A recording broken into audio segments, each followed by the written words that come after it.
Hello दोस्तों, नमस्कार friends. आज हम स्टडी करेंगे वास्तु की गृह निर्माण में वास्तुशास्त्र की स्टडी करेंगे और इसमें देखेंगे कि हम घर का निर्माण किस तरह से करें। तो उसमें सबसे पहली जो बात आके पड़ती है, ये इस चित्र के बारे में हम अभी थोड़ी देर बाद आपके साथ डिस्कस करेंगे। उससे पहले हम देख लेते हैं कि डायरेक्शंस कितनी होती हैं, दिशाएं कितनी होती हैं। जी फ्रेंड्स, पहले देखते हैं दिशाएं। तो मेनली जो दिशाएं होती हैं, जो जनरली हम जानते हैं, वो 4 होती हैं। 4 दिशाएं।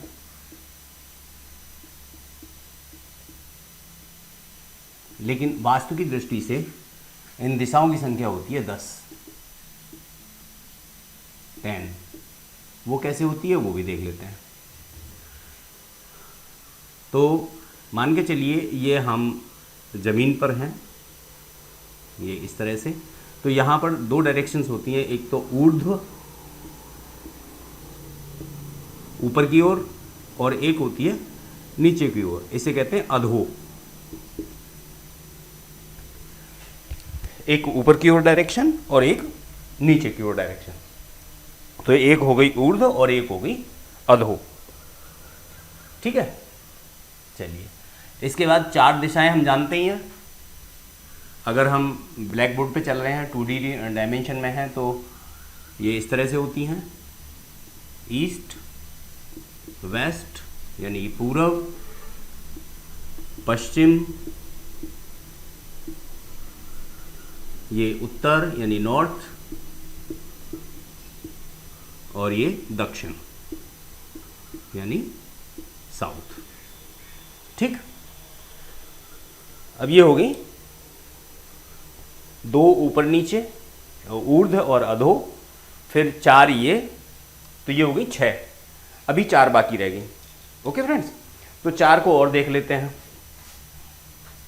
तो 4 में होता ये है कि उत्तर पूर्व के बीच में अगर यहाँ से हम इसे डिवाइड कर दें ऐसे करके, एक लाइन इधर से बन जाएगी, एक इधर से बन जाएगी।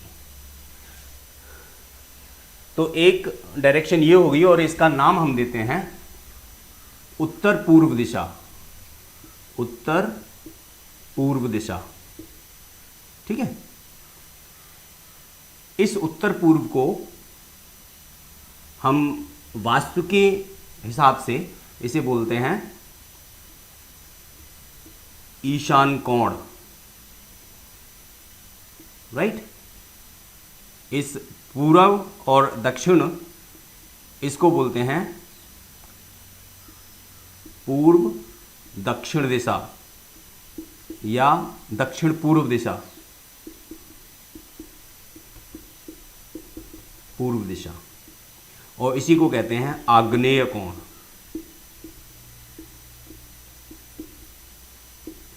या आग्नेय दिशा।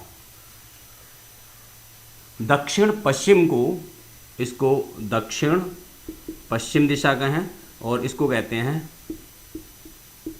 नेतृत्व दिशा या नेतृत्व कोण।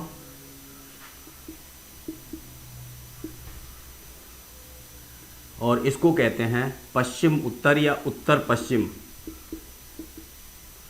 और इसको कहते हैं वायव्य कोण। इस तरह से फ्रेंड्स हमारे पास जो डायरेक्शंस होती हैं वो होती हैं 10 डायरेक्शंस। वास्तव में जब हम भी कोई काम करते हैं तो 10 दिशाएं लेके चलते हैं।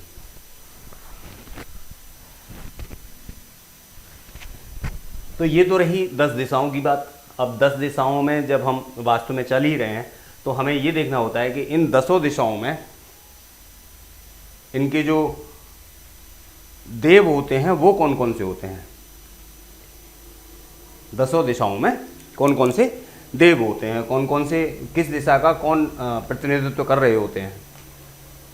तो 10 दिशाओं के 10 दिक्पाल होते हैं, जिन्हें हम दिशाओं का नेतृत्व कर रहे होते हैं या दिशाओं का पालन कर रहे होते हैं। ऐसे 10 देवता होते हैं, तो उसको लेते हैं 10 दिशाएं, 10 दिक्पाल। 10 दिक्पाल, दिशा की रक्षा करने वाले या दिशा के देवता।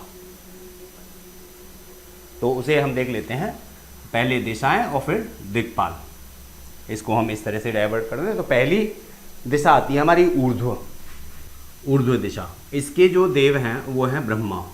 देखिए ये सब समझने के बाद आप वास्तु को ठीक से समझ पाएंगे और गृह निर्माण कर पाएंगे। कौन सी चीज़ कहाँ बनानी है वो हम इसे समझने के बाद ही कर सकते हैं।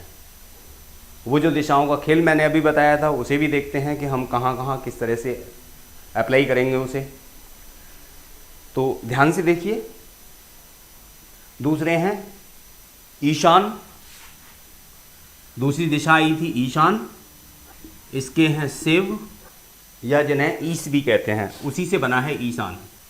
तीसरे हुए पूर्व, पूर्व में इंद्र, पूर्व दिशा का जो लालन पालन करते हैं वो इंद्रदेव करते हैं। फिर आया जी आग्नेय, आग्नेय कोण या आग्नेय दिशा, इसमें अग्निदेव। दक्षिण में यम, यम या धर्मराज। नेक्स्ट नेतृत्व निरति। पश्चिम में वरुण, वायव्य में वायु, वायु पवन या मारुति, एक ही नाम है इन तीनों के। उत्तर में कुबेर, उत्तर दिशा का नेतृत्व करते हैं कुबेर, जिन्हें हम धन के देवता कहते हैं।